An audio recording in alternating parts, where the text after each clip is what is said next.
a internet. Então, boa tarde a todos e a todas. Estamos iniciando a nossa primeira aula, né, síncrona, né, pelo Google Meet, né, fazendo aí vencendo esse desafio, né, que é a conexão aí no Alto Solimões, né.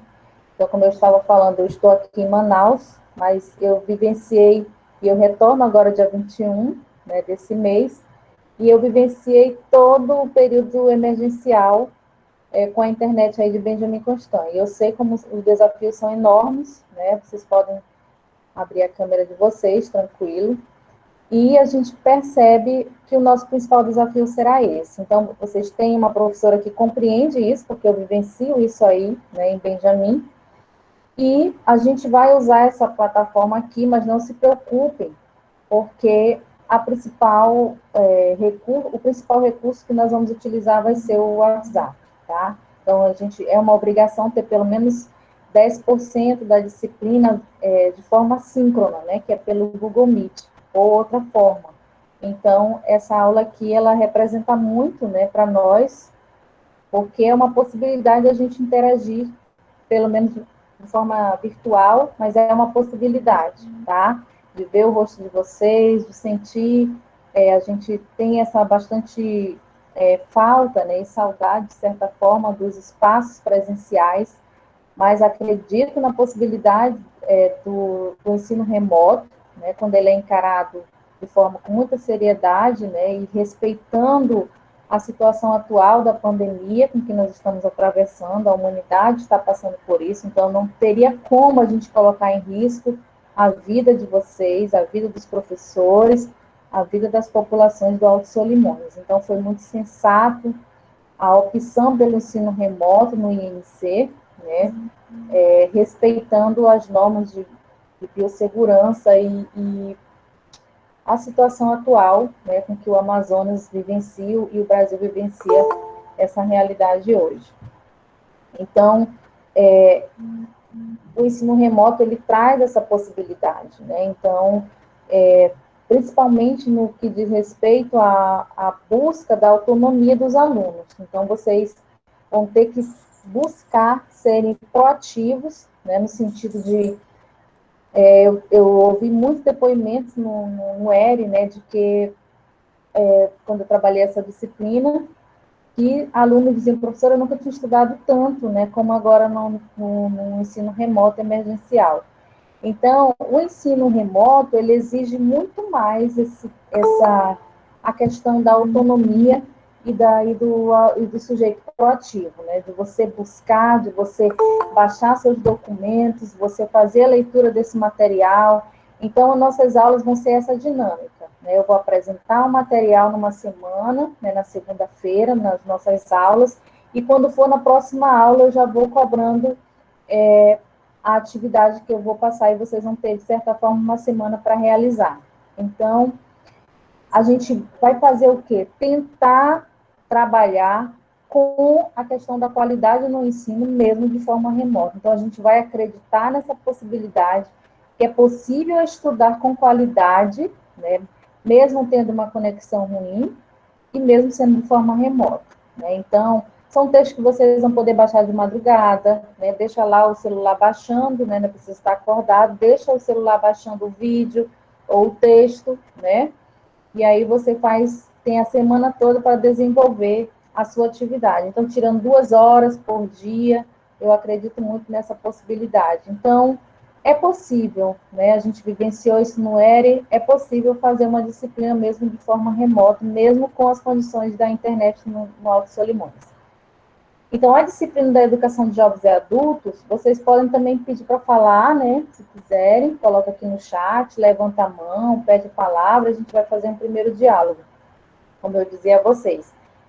É uma disciplina que a gente já tem uma certa experiência com essa disciplina, né? Porque eu sou professora desde 2006, então em 2007 foi quando eu ministrei a primeira disciplina voltada para essa disciplina, a EJA, e essa disciplina ela sempre foi uma disciplina que eu assumi, né, como campo de ensino, mas também de pesquisa, né? Então a gente tem pesquisas voltadas para a EJA e extensão, projetos de extensão voltados para a educação de jovens e adultos. E eu também eu fui uma professora da educação básica, né? Então, eu também ministrei aulas na educação de jovens e adultos. Então, a pedagogia, hoje, né, com as novas diretrizes curriculares nacionais para o curso de pedagogia, diz que o pedagogo ele tem que ter a formação para atuar também na educação de jovens e adultos. Por quê? É uma modalidade de ensino diferente da educação infantil, né? Então, as especificidades dessa modalidade, ela vai ter que ser, elas terão que ser consideradas.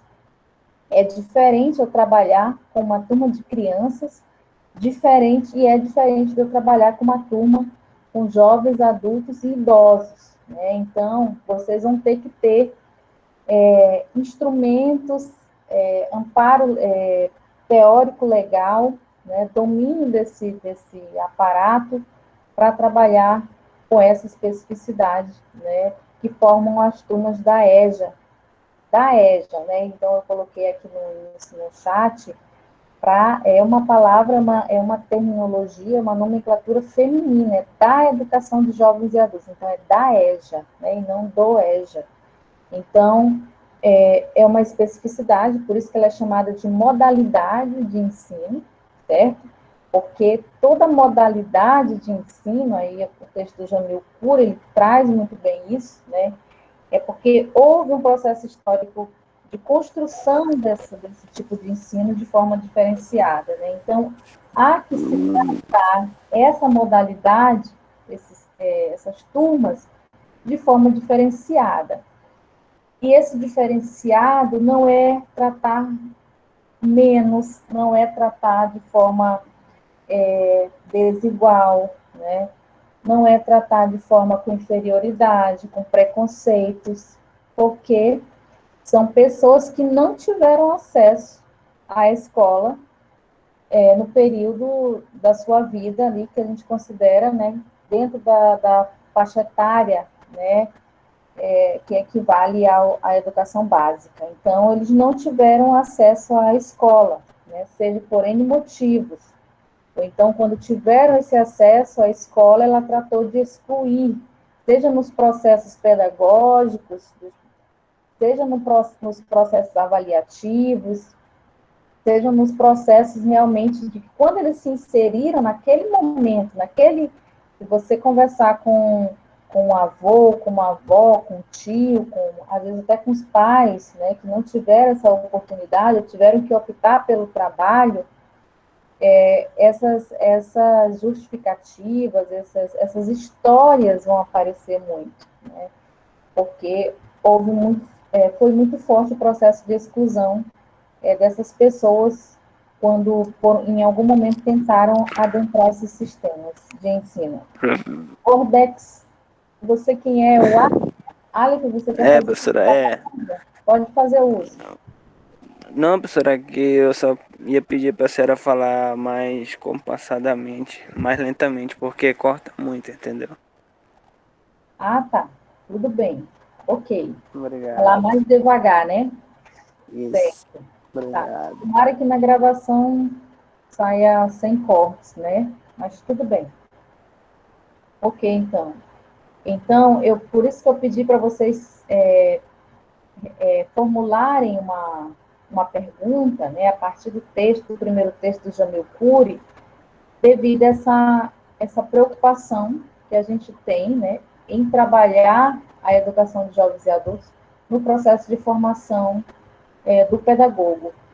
Porque muitos pedagogos, depois egressos, né, eles se deparam com turmas de educação de jovens e adultos e muitas vezes acontece esse processo equivocado das práticas, em que há uma tentativa de colocar, né, de inserir metodologias muito próximas daquelas que seriam usadas com crianças.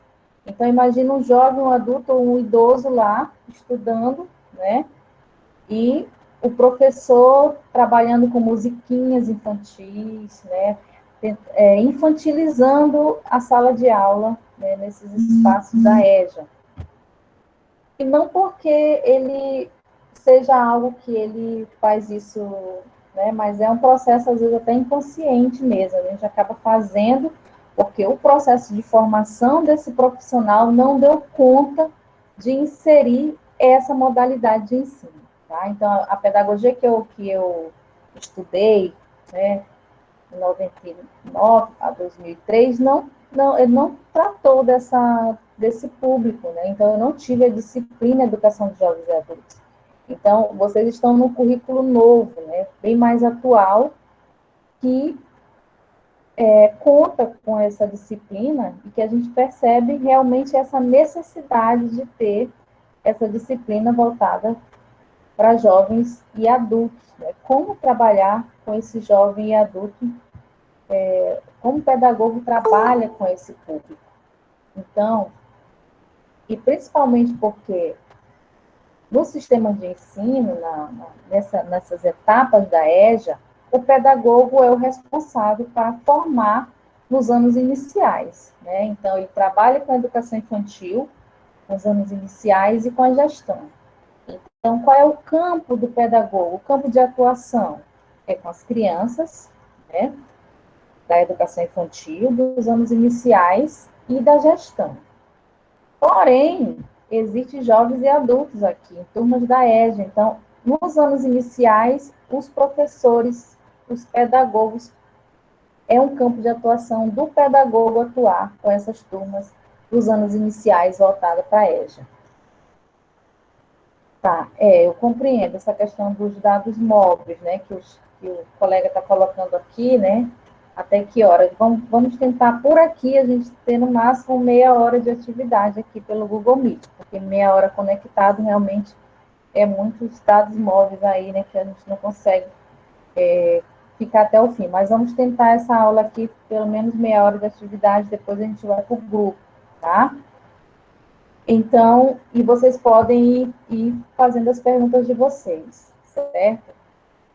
Então, para essa modalidade de ensino, né, a questão é que houve muito desigualdade no acesso, né, para esses jovens e adultos que estão hoje estudando, é porque eles não, como eu colocava no início, por N motivos, eles não tiveram acesso, né, oportunidades, muitos, principalmente pela questão do trabalho, né, pela desigualdades sociais muito grande no país, né, então não tinham tempo nem condições então preferiam, né, trabalhar, né, não tinha opção, na verdade, né, eles tinham que trabalhar ao invés de estar nas escolas.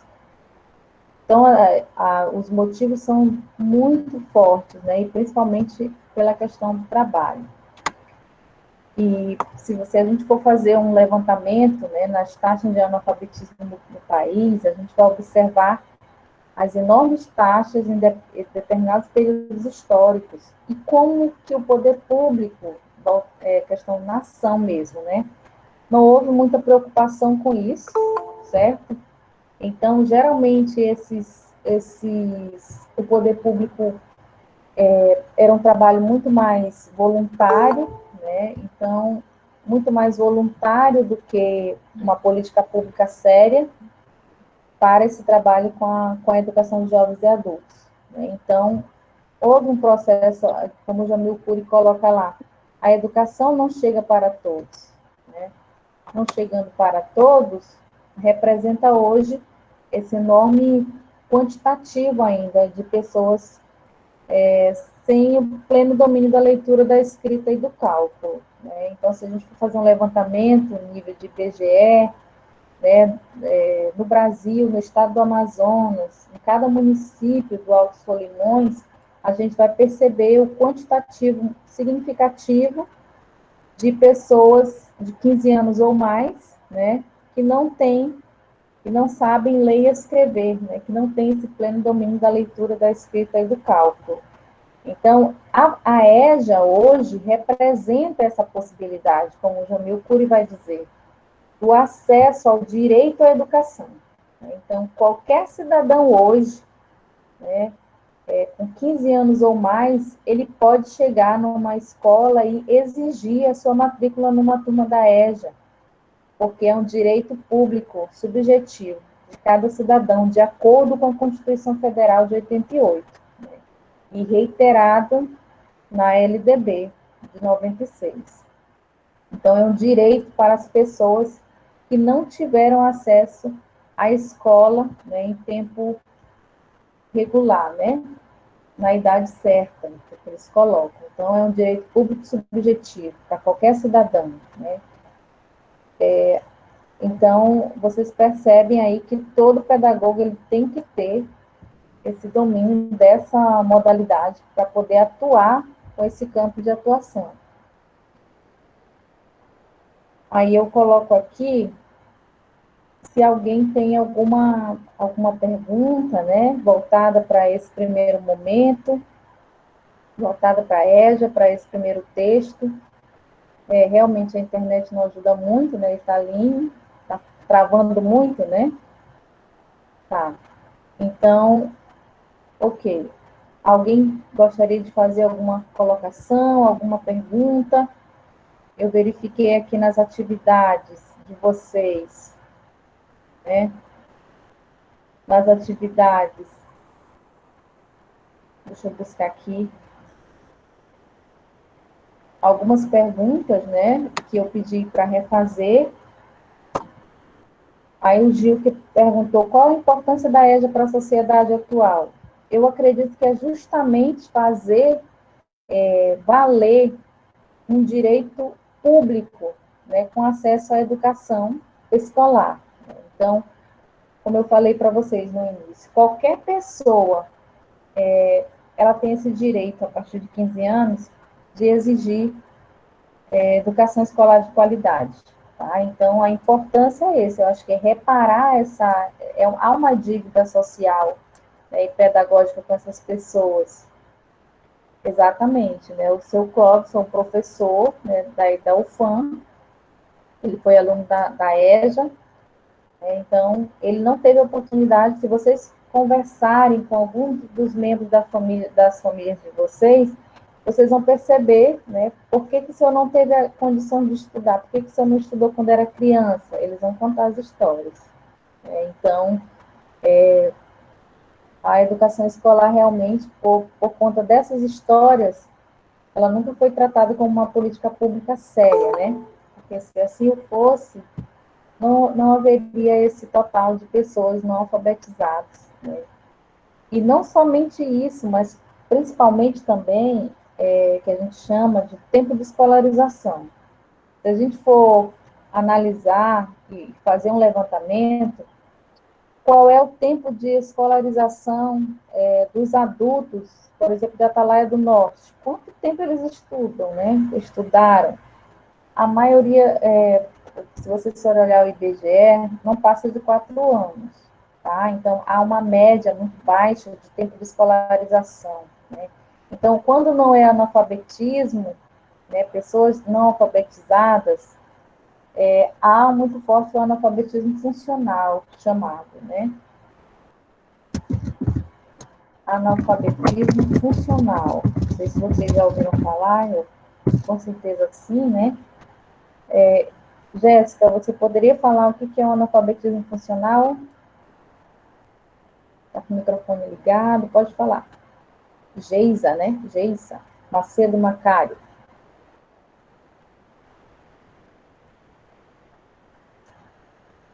Alguém para ajudar a Geisa? Pode falar.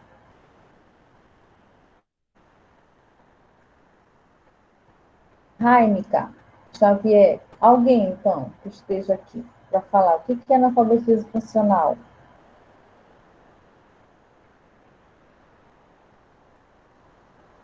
Ninguém? Eu acho que é quando a pessoa tem a incapacidade de não raciocinar. Quem falou foi o Alex? Alex, Ah, tá. Capacidade de não raciocinar. Tá. Se quiserem também escrever no chat, pode, tá? Olha, então, eu não gosto muito da expressão analfabetismo. Então, a gente chamar alguém de analfabeto é tipo um golpe no peito, né? Soa muito mal, isso vem carregado de preconceito. Quem que vai querer assinar com o dedão, né? Colocar o dedão lá, coloca o dedo lá para assinar, isso é muito bem carregado de muito preconceito, de muitos estigmas, né? Então, não é fácil, é um processo muito doloroso, né? É vergonhoso para essa pessoa. Então, você imagina um vô de vocês, uma avó, um tio, uma tia, ter que votar e colocar o dedão lá, né? Na impressão digital. Então, não é fácil isso, né? Então, eu não gosto da expressão analfabetismo, muitos autores também não concordam com isso, porque para eles, as pessoas não são, não dominam os códigos, né? Não dominam os códigos alfabéticos, que são as letras, né? Mas elas têm muitos conhecimentos de mundo, visão de mundo. Paulo Freire vai dizer que a visão de mundo, né, o conhecimento de mundo, né, a leitura de mundo, ela antecede, ela vem primeiro do que a leitura da palavra. Então, o que significa isso? Primeiro eu conheço o mundo, conheço as pessoas, né, eu faço essa leitura, essa interpretação, esse entendimento do meu mundo, do meu entorno, né, das minhas relações sociais, do meu grupo, com o meu grupo e comigo mesmo, com a natureza, para depois eu aprender a ler e escrever. Então, não adianta eu querer primeiro começar pelo alfabeto, sem dialogar sobre as questões do mundo daquela criança, e para a EJA, né, para o jovem, o adulto e o idoso. Então, a bagagem de conhecimento desses jovens e adultos e idosos que estão nas salas de aula, eu não posso iniciar primeiro querendo que ele faça o A, I, O, U, Babebi, Bobu, né? Sem primeiro dialogarem esse entendimento da bagagem que eles trazem, dos seus conhecimentos para as salas de aula. E a partir daí, aí Paulo Freire tem toda a razão, e aí a partir daí eu vou trabalhar a leitura da palavra. Então, a primeira leitura de mundo. Então, a palavra no alfabetismo, ela é muito forte, vem com muito preconceito. Vamos usar a expressão não alfabetizados, certo? Então, eles não são alfabetizados, que significa o domínio da leitura e da escrita e do cálculo, né? Essa leitura e o analfabetismo funcional é que ele lê, mas não compreende o que lê, né? Ler, mas não compreende. Então, vocês percebem uma criança, quando ela está entrando na fase da alfabetização, ela junta as palavras, né, junta as sílabas, lê a palavra, mas ela não consegue dar continuidade naquela leitura e entender o significado daquele texto. Então, isso significa o analfabetismo funcional, né? Então, e esse índice é muito maior ainda se a gente for fazer esse recorte, né? Então, pessoas não alfabetizadas é uma coisa, eles não conseguem identificar nenhum código, nenhuma letra, o A, E, O, nada, né? Não consegue fazer essa junção e dizer qual é a palavra que ele está lendo. Pessoas analfabetas funcionais, não alfabetizadas funcionalmente, significa que ela lê pequenos textos, mas não compreende o que ela está lendo, né? Não interpreta, né? Então, e isso esse analfabetismo funcional já é consequência do tempo de escolarização muito curto que essas pessoas vivenciam. Então, a alfabetização continuada, né, ela se dá no processo, são vários anos, né, eu com a partir desse objeto que é a alfabetização. Então, são vários anos para uma criança, um jovem, um adulto, um idoso fazer uso, se apropriar da leitura, da escrita e do cálculo, certo? Mas é um direito de qualquer uma dessas pessoas que estão ou estejam nas turmas da EJA se apropriar do sistema alfabético, compreender, ler, compreender, interpretar, né, de forma plena. porque está na Constituição e está na LDB, é como um direito. Isso, pessoas que, embora saibam reconhecer letras, números, incapazes de compreender textos. Para aquele momento, são incapazes, né, não conseguem para aquele momento, ainda eles não conseguem. Mas se eles forem inseridos vários anos, né, dar continuidade na sua escolarização, aí aí será possível isso, né? Porque imagina, pensem em cada um de vocês aí, cada um vivenciou esse processo de alfabetização. A alfabetização ela vai até a nossa morte, né? Porque a gente vai aprendendo até lá, até a gente morrer, né? Então, mas imagine como é que foi para você aprender a ler e escrever. Então, não foi de uma hora para outra. Então, demanda tempo e metodologias eficazes, né, para aquele momento, para aquele determinado contexto. Então, se você estuda apenas um ano, como teve muita gente que foi isso, né, estudou um ano e teve que parar para trabalhar. Ou então, estudou um ano, 2 anos, a mulher casou, o marido não deixava mais, né, problemas na vista, doenças, falta de acesso à escola em comunidades distantes das cidades, como foi o caso da minha avó, onde ela morava, não tinha escola. Isso aqui eu estou dando exemplo. Se você for fazer um levantamento só na casa de você, não precisa nem sair de casa, vocês vão perceber essa realidade, tá? Então, isso tem sido foi recorrente no processo histórico do Brasil. Por quê? Porque não houve política pública eficaz, né? Não houve uma tentativa de garantia a esses direitos, né? O acesso à educação na idade própria, né? Que a Constituição vai trabalhar assim, na idade própria. Supletivo e aéreo, certo? Então, teve uma pergunta assim também. É o termo que foi utilizado há muitos anos e dependendo da LDB que estava vigente para aquele momento. Então, o supletivo foi na 5692 de 1971. A expressão era supletivo, né? Mas é muito próximo da discussão da EJA, atual, como foi a madureza em 61, né? Foi chamado madureza, né, naquele momento.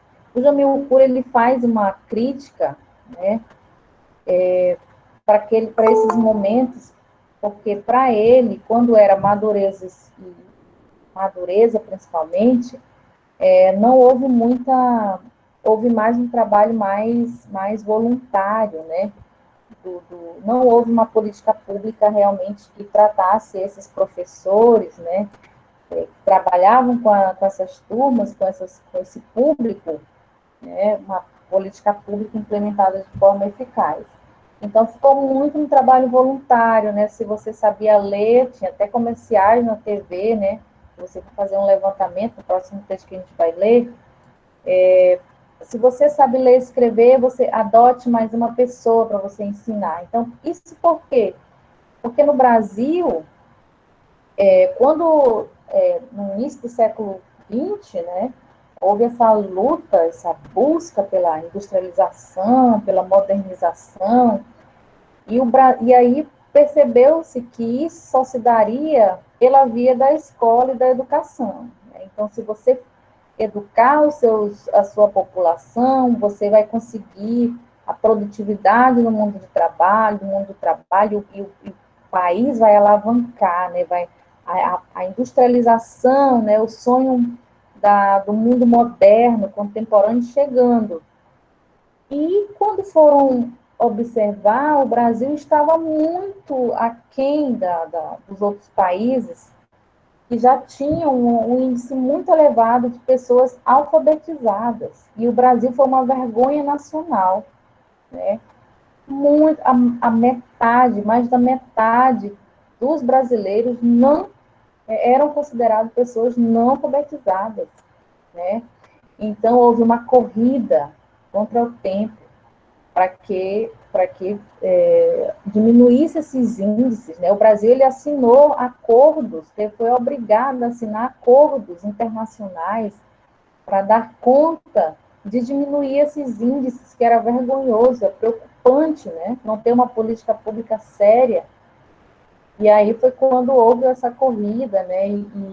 Então, Madureza foi muito no caráter muito voluntário, trabalho voluntário. E aí vocês sabem, né, qual é a característica do trabalho voluntário. Se não tiver boa vontade, mas você não tem obrigações, né?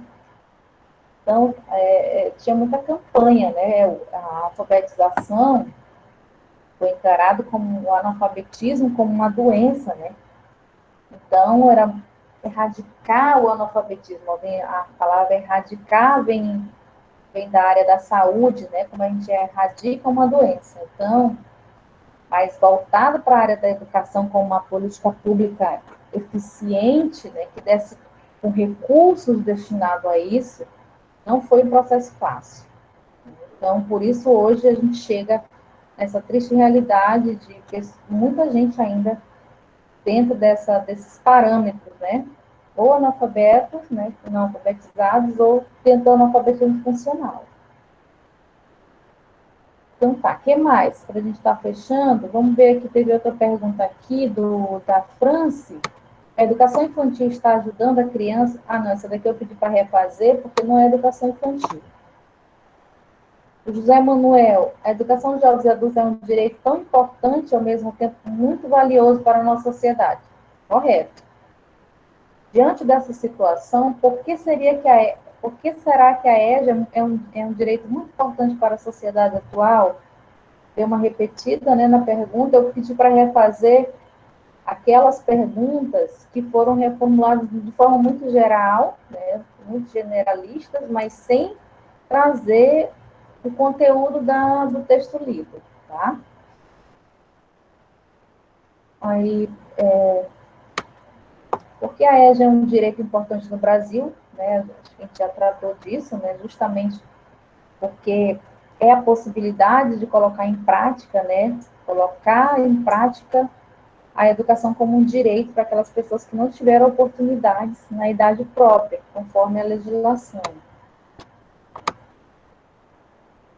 Isso. Eu acho que aí a gente vai fechando esse primeiro momento, né, e indo lá para o WhatsApp, né, e as perguntas que vocês queiram formular podem ir colocando. Então, se o analfabetismo fosse uma doença, metade da população brasileira estaria doente hoje em dia. Não a metade, né? Inclusive, vocês podem fazer pesquisa no IBGE, vocês vão encontrar muito 2010, né? Porque faz de 10 em 10 anos, né? Então, 2020 já era para ter saído, mas vocês podem dar uma verificada, né? Houve um contratempo aí, até com isso, os índices, né, não estão sendo bem computados, né? Então, vocês podem pegar no IBGE qual é o índice hoje da população não alfabetizada, né? E, certo, não está pegando o WhatsApp, né? Então, não é a metade, né? Então, e outra coisa, a gente tem que retirar essa ideia de que é uma doença, tá? E retirar também essa questão da culpabilização.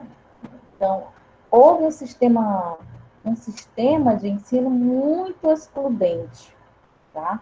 Quando ele existiu, quando as pessoas tinham oportunidades, também tinha essa outra questão. Era muito excludente, um ensino tradicional, nos moldes tradicionais, né? Então, havia uma rigidez, e como era compreendido, como as pessoas aprendiam naquele momento também, tinha uma característica para aquele momento, né? Então, vai acontecendo essas modificações, né? E que bom, né? Que vão acontecendo essas modificações.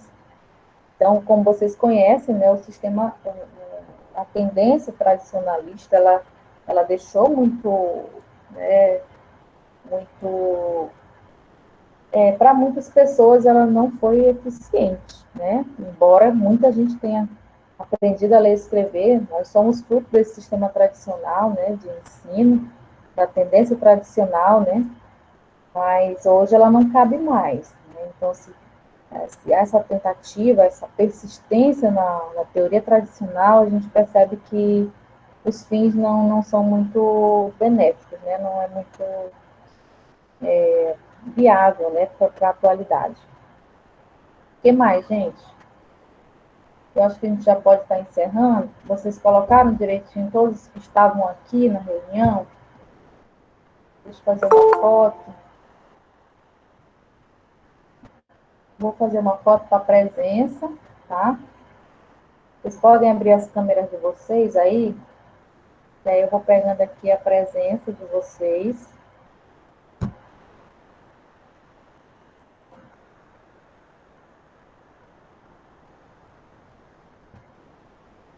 Então, vai ser esse processo. Eu vou passar uma atividade e vocês vão ter a semana para responder e entregar.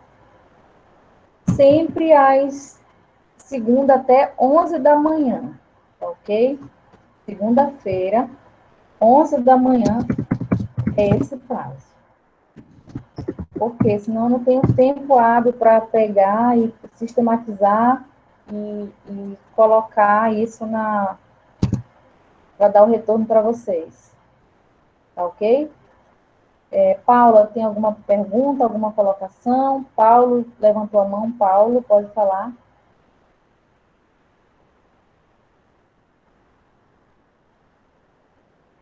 Não, professor, é que acho que acabei de entrar na.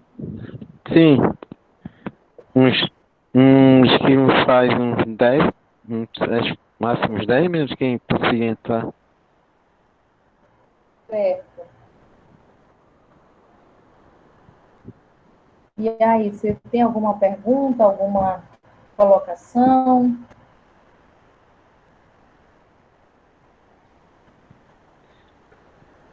Não, só a questão da atividade. Essa seria a primeira atividade, né, da senhora. Isso. Ou a segunda já? Não, essa é a primeira atividade. A semana passada. Semana passada. Tá. Essa primeira atividade vai estar valendo 2 pontos, tá? Então, eu vou juntar até 10 e vai ser a primeira nota. Toda atividade vai ter uma pontuação. Então, é importante que vocês cumpram com todas as atividades, e aí não vai ser problema da internet. Ah, minha internet. Essas aulas, por exemplo, né? Eu sei da dificuldade da internet. Então, o que vai valer nota? Sim. Vai valer nota os trabalhos que têm que ser entregues durante o prazo de uma semana, tá? Das 11 da manhã, Vanéia, é a entrega das atividades. Toda semana, por exemplo, hoje eu já vou passar uma atividade lá no grupo, vai valer nota. E aí vocês vão ter uma semana para desenvolver e me entregar segunda-feira próxima, às 11 horas, tá? Nada de depois da aula, não. Tem que ser até segunda-feira, depois até 11 horas da manhã, ok? Vão colocando os presentes aí, e aí eu vou fazer a chamada por aqui também, tá? Camila, tem alguma colocação? Você estava desde o início, pode falar. Vão falando, sem medo. É só uma dúvida, professora, porque eu não consegui enviar as perguntas porque meu computador pifou. Aí tá no conserto. Aí amanhã o senhor vai trazer, aí eu consigo enviar, porque pelo celular eu não consigo editar a atividade. Tá. Façam o seguinte, quando isso acontecer, pode fazer manuscrito. Eu estou aceitando. Copia no caderno, com a letra legível, faz a foto e manda para mim, sem problema.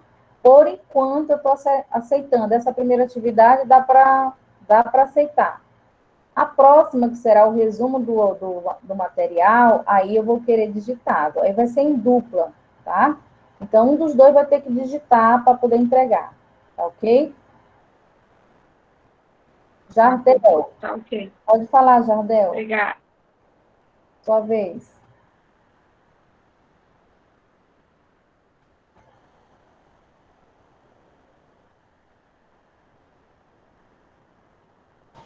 Nada não, professora, entendi. Jardel, pode falar. Pode. Tá, e aí? Pode falar. O que você que mais chamou a atenção na aula de hoje, nas explicações?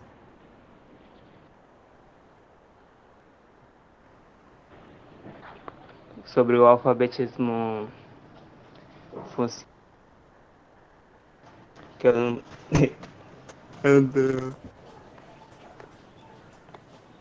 E agora, você tem a compreensão do que é o analfabetismo funcional depois de hoje? Sim, até eu compreendi mais um pouco.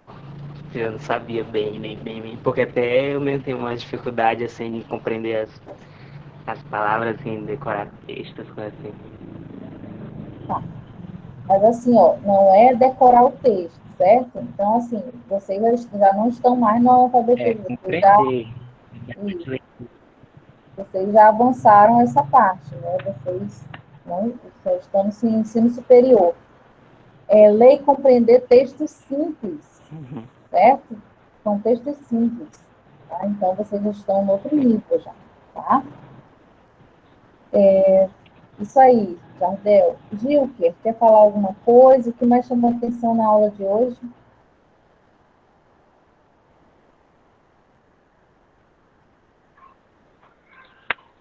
Também essa questão do analfabetismo funcional, né? Também é uma coisa que eu já tinha ouvido falar, mas aí teve um, aí hoje eu fiquei um pouco com dúvida de novo, mas na verdade já tinha assim,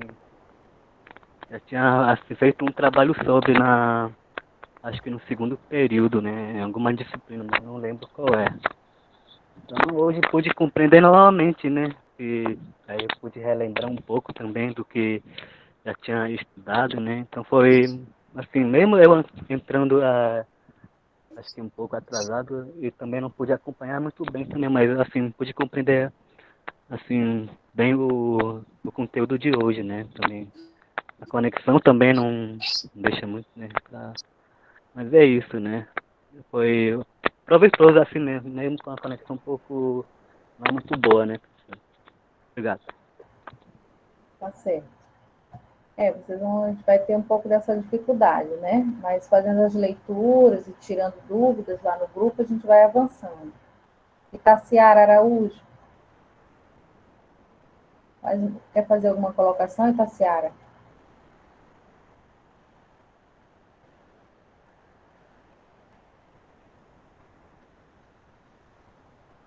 Qualquer coisa, vão escrevendo no chat. Pode falar. Até o momento não, professor.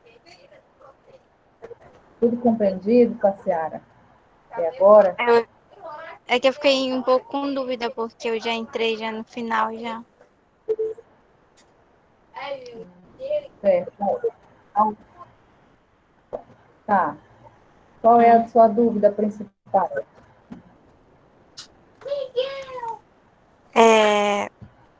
Eu não entendi, porque a senhora estava falando sobre alfabetização e eu já cheguei no final e eu não entendi muita coisa. Entendi. Tá. Então, essa parte dessa dúvida, porque o texto do Jamil Cura, ele não trata, a gente acabou entrando nesse assunto, mas eu vou colocar lá esse material aqui que a gente está gravando, aí vocês vão poder tirar as dúvidas de vocês, para quem entrou depois, tá? Mas o importante, esse material do Jamil Cura é mais para a questão da ESA como um direito subjetivo, tá bom? Um direito público. E aí, quem está entrando depois vai poder ter essa oportunidade de ler o material, de ouvir e de rever essa aula, tá ok? Então, vou jogar aqui na... Rodrigo, tem alguma coisa para contribuir? Alguma pergunta?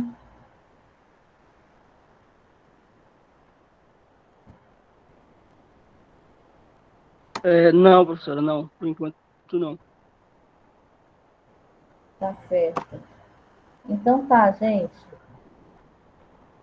Ok, né? Então, a gente vai encerrar, né? E a atividade, eu vou colocar lá no grupo, mas a atividade vai ser essa. Vocês vão continuar ainda com aquele texto do Jamil Cury, né? Eu também vou socializar com vocês o material dessa primeira exposição aqui, e lá ao final do material, tem uma atividade, vocês vão ler o PowerPoint todinho, né? Tem assim, pesquisar nos sites oficiais os índices de analfabetismo no Amazonas e no interior, né? Entregar de forma de texto, né? E aí vocês podem fazer comentários, né? A partir desses índices, o que vocês consideram relevante a partir do número que vocês vão pesquisar, tá ok? Então, eu coloco lá no grupo essa atividade. Levantou a mão, Alex? Em relação à atividade do texto, vai ser a que está no final ou o resumo do. Tá. Primeiro eu vou pedir esse resumo desse texto, do texto, né? Para não ficar duas atividades, para a segunda eu vou pedir só o resumo. Para outra semana, aí vocês já vão providenciando essa pesquisa que está lá no final, tá? Do PowerPoint, ok? Deu para entender bem? Certo. Então tá. Deu sim. Tá, então a gente tem 18 pessoas na sala comigo, né? E algumas pessoas estão usando o celular. A Vané está junto com a colega, né? Com a Maeliane. E aí a gente... Maeliane, né? Maeliane, você tem alguma dúvida, alguma colocação?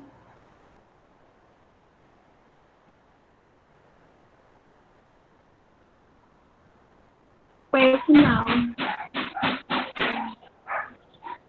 Boa tarde, professora. Eu não tenho não, porque no caso eu peguei já agora no finalzinho. Tá ok, então. Então, tá.